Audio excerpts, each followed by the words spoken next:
Watch this.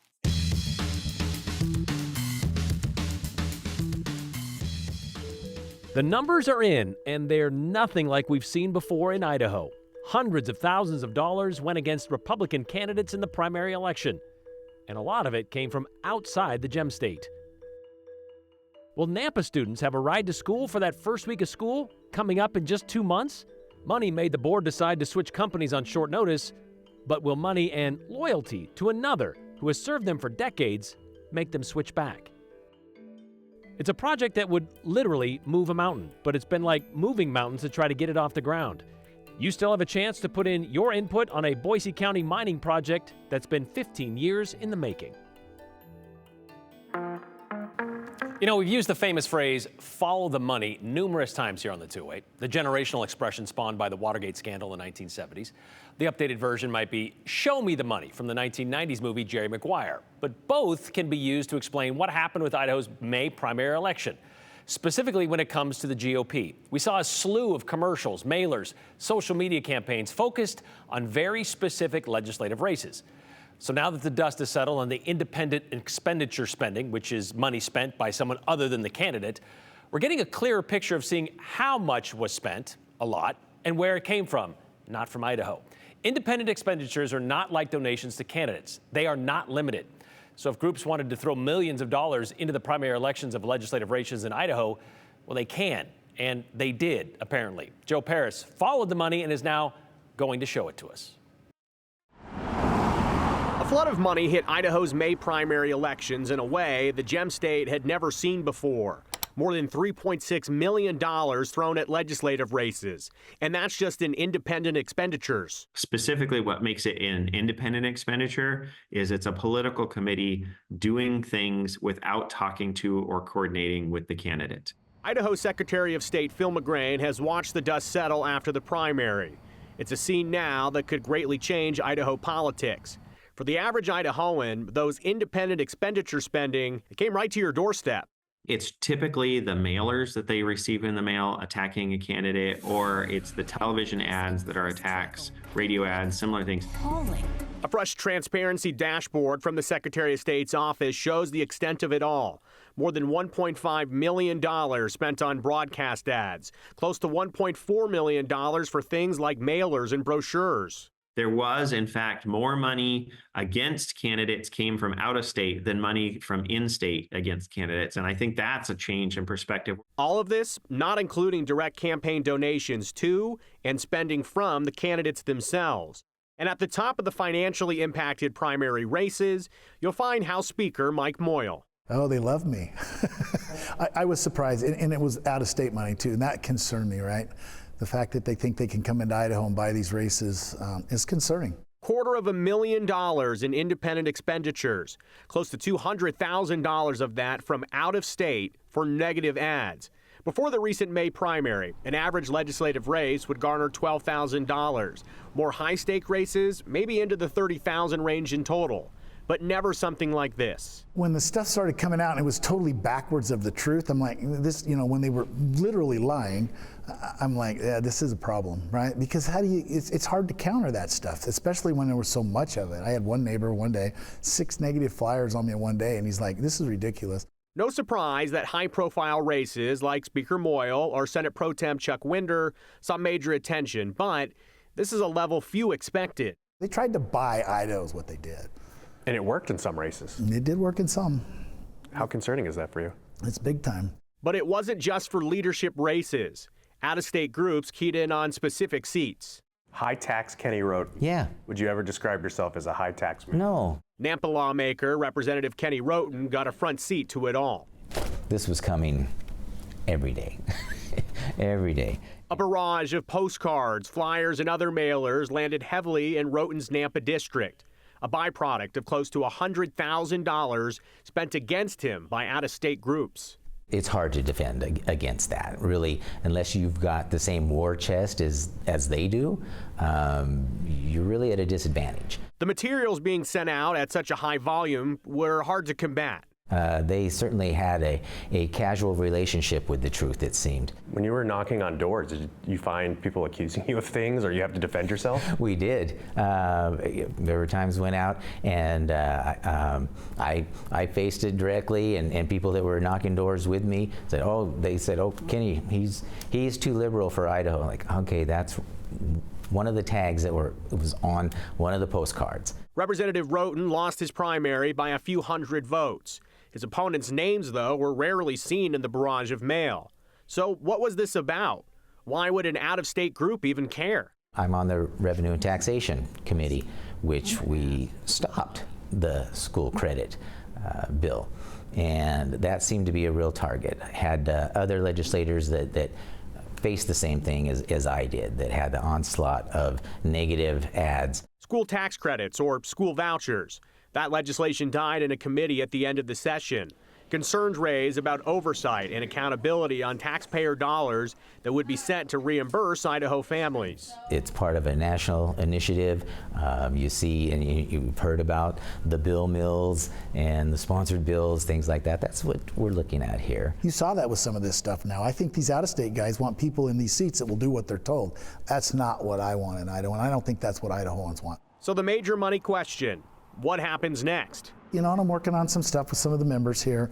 We need more transparency. We need to know who's sending the money. I mean, I get that the U.S. Supreme Court has said I can't stop you from spending it, but I can make sure that I know who you are and what you're spending it on, and I can also do some stuff. I believe we as a legislature can do some stuff to make sure you're not saying stuff that's not true. Once they see the success, I anticipate that there'll just be more of it. They'll just continue to do it. If they think they can just buy the candidates and have them just sign off on what they're doing, that puts the people of Idaho in a real bad spot. So will anything change before the November general election? The answer is probably not. And that November general election is a question that many people are wondering, what will the financial spending look like in terms of campaign donations and independent expenditures? And Brian, when I talk to a wide variety of Idaho politicos, they tell me they expect there to be some heavy investment in some legislative races. For now, it's to be seen, but if you go to look through every single Republican versus Democrat race for November, there's definitely some that could be close. And the closer the race, likely the more money that will be pumped into it. And probably races we didn't really pay attention to a lot previously are going to get some of that attention this go around. Oh, I mean, this is a brand new cycle and a brand new way to do politics in Idaho. So the question is, will something change to prevent this from changing into something else? We'll have to watch. Not illegal, not unethical, but still something they don't want to see. Correct. All right. Thanks, Joe. Don't put a fixed cost in a bid and say, let's talk about it later, of what those costs might be. That just doesn't sit with me. You know, there's a real possibility kids in the Nampa School District won't have a bus to ride to school during the first week of school because, you know, it's hard to know the cost of something if it's not included in the contract proposal, as you just heard. That will likely happen if the school board in Nampa sticks with its original decision and ends a 64-year relationship with the Brown Bus Company. Last week, we told you how that contract comes up every 5 years, and this year, the board said Brown Bus Company offered up a renewal offer which was about $2 million more than they were willing to pay. So the Nampa School District put the contract out to bid, and they got 2 bids back, one from First Student, the other from Brown. And they chose First Student because they said there were gaps in Brown's bid, monetary line items that were missing. Well, Brown Bus Company is now pushing back on that decision, pointing to its lower bid and asking the district to reverse its decision to keep their generational relationship going and make sure those students have a ride to school the 3rd week of August. Here's Aspen Shumpert with the update. We're disappointed in the board meeting last week. An emotional announcement to accept. Brown Bus Company believes they filled out bid paperwork correctly, despite the Nampa School District feeling the opposite. It's what fueled the school district's decision to not contract with Brown Bus Company to continue busing Nampa students. We felt like the items that they identified as being non-responsive were inaccurate. Carpenter says the morning of the bid meeting, they gave the board further clarifications about the bid prices, thinking they gave the school district the clarification needed. We were the lowest bidder. It was obvious by the pricing. Brown Bus Company's bid came in just under $6.5 million, and First Student buses just over $7 million. The school district deemed the Brown Bus bid unresponsive and not choosable. Now Brown Bus Company is protesting the school board's decision. Brown Bus Company is the only bus company here in Nampa, and come this fall, over 100 buses and bus drivers will be without a job if Nampa School District sticks with their choice. In an official hearing Tuesday, the school district will hear arguments from Brown Bus Company and First Student Buses. We're obviously looking for a reversal of that, and what's going to take to get that, I believe, is they're going to have to look at it and say we were responsive. If we can get the we were responsive, then we can get to we are also the lowest responsive bidder. And so that's ultimately the goal. We want to be here on day one of the Nampa School District's 24-25 school year, and Lord willing, we'll be here. That hearing is happening right now in a special board meeting. It started at 3:45 today, and it's being live streamed on Nampa School District's YouTube channel. We're getting updates right now. As you can see from these photos shared with us, Brown bus drivers have filled the board meeting room. Carpenter tells me bus drivers are also in the overflow room, all of them wearing shirts saying, "I choose Brown Bus." So far in the meeting, we've heard from Brown Bus about how they calculated their bid, and board trustees are currently asking questions. Those two are still going back and forth. Next up will be a presentation from First Student and any questions the board has for them. Brian. Okay, so could they make a decision today? And if so, how would that decision impact kids getting to school their first week or so of school? Yeah, that's a good question. At the beginning of the meeting, the board said we intend to make a choice today. So that could either be sticking with their decision with First Student, which could delay having buses for the first day of school. Because? They don't have a facility here, they don't have buses, they don't have drivers. Gotcha. They have to get buses approved from the state. Every state has different rules for their buses. It's going to take a while. Okay. Option 2 is going back to Brown, or option 3, going back out to bid. So we'll have to see. Okay, so still 2 months away from school, but lots of things still need to happen. All right, thanks, Aspen.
All right, stop us if you've heard this one before. A Canadian company wants to build a big open pit mine in Boise County. Well, this idea has been proposed multiple times over the years.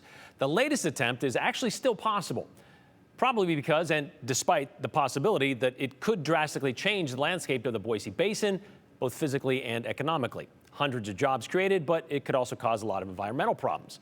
Those two sides have been at odds for at least the last 15 years, when former KTVB reporter Doug Petcash shed some light on this back in 2009 in today's 208 Redial. Mining made Boise County what it once was. Many years ago, the riches in its mountains and streams drew miners by the thousands, all seeking their fortune. The streamside scars and many abandoned mines remain, but the jobs largely moved on. Typically, our young folks have to leave the county for high-paying jobs. Like most of the country, Boise County is feeling the effects of the economy. Its unemployment rate stands at 9.5%. It's been difficult. Greg Simeone owns the Mercantile in the Garden Valley town of Crouch. He says customers are spending less. I need to get $15 on the outside pump. Last winter was really tough. We had to lay off some employees. But a major mine proposed for the nearby hills could someday bring a lot more people through the Merc's doors. It's called the Kumo Mine. The site is in the backcountry between Garden Valley and Idaho City. Workers with Vancouver, British Columbia-based Mosquito Consolidated Gold Mines are now drilling for core samples to figure out if the area is worth mining. The company president says it looks very promising. It's a world-class deposit. Brian McClay estimates the ore is worth between $10 and $16 billion. The area contains copper and silver, but the main mineral is molybdenum, known as moly. It's used to strengthen steel.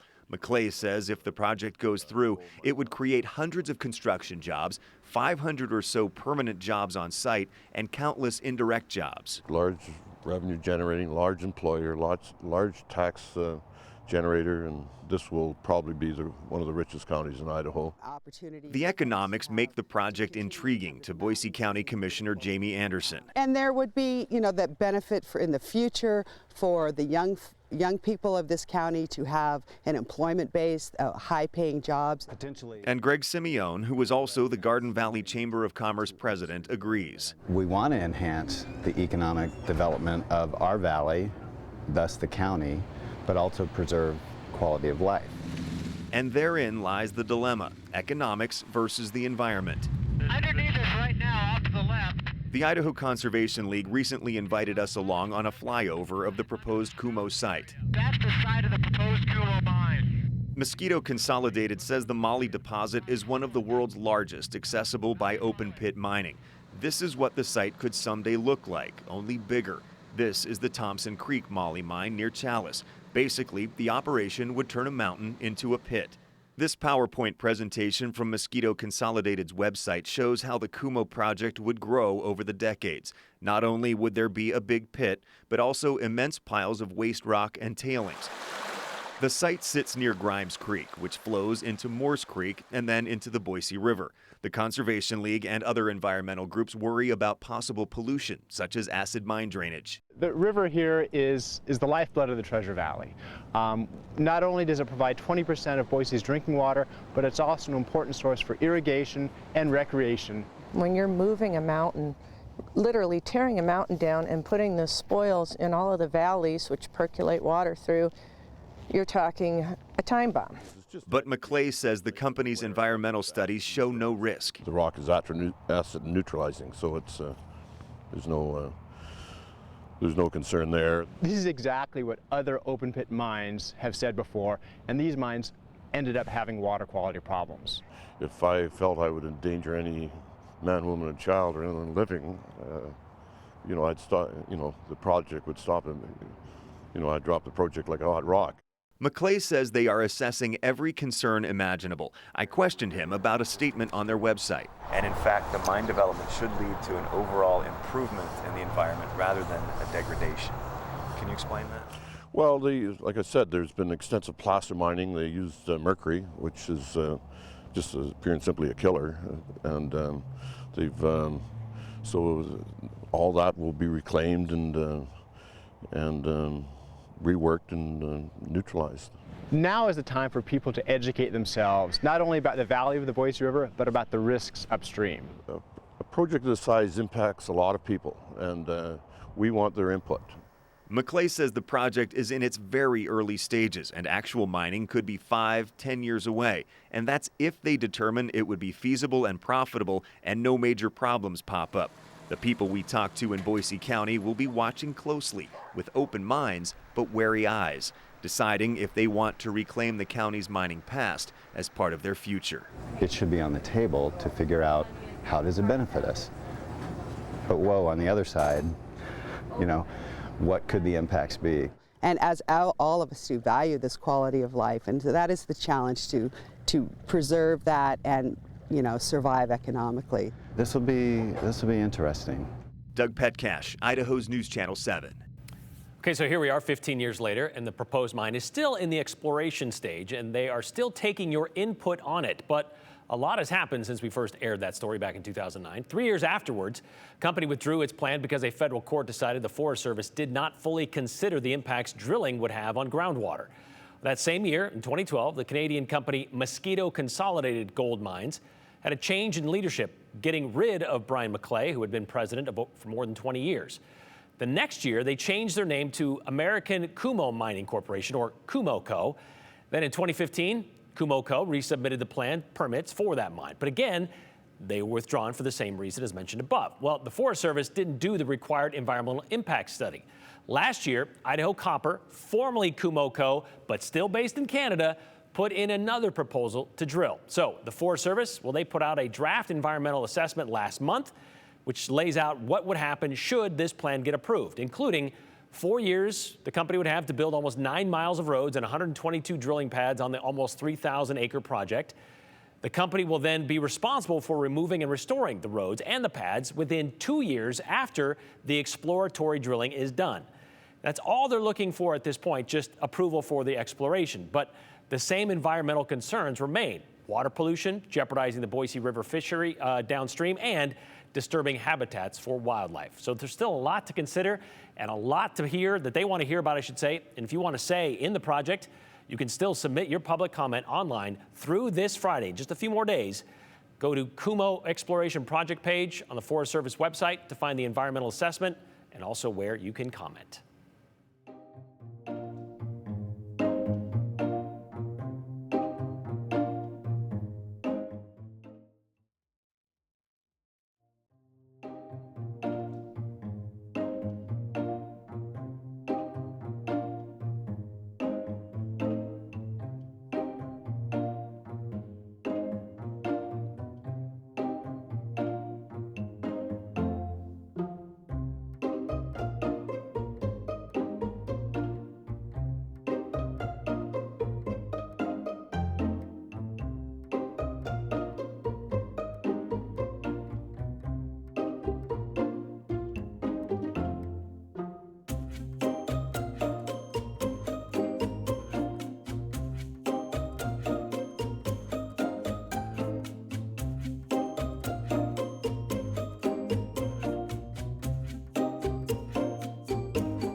If you've got a big pile of grass clippings or branches in your yard that you are trying to burn, tomorrow is not the day to do it. So we have high fire danger we're expecting for tomorrow. We're seeing a combination of drier air, thunderstorm activity, and those dry grasses that we have now in foothill areas. So high fire danger for tomorrow, especially in areas like McCall. You can see at the moment looking quite pleasant, but that thunderstorm activity is expected to increase as we get into tomorrow. And so that's why there is a red flag warning for parts of the west central mountains, including incoming call does not include Cascade, but also includes a lot of eastern Oregon and southern Oregon. So mainly what we're looking at with some of these storm threats are going to be gusty winds. Gusty winds are the most widespread impact for people across the area. We're also looking at lightning, and again, that lightning could start new fires. Overall, though, your 7-day forecast is looking hot, a little bit more inclement for tomorrow, and then a big cool down as we get closer to Thursday.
Several comments today on the spending that was, the money that was spent during the primary election in May, specifically this one from Joe B. in Meridian. Mr. Moyles' rules for thee but not for me mentality is laughable for years. He's been a big cheerleader of these Republican dirty tricks when it serves him.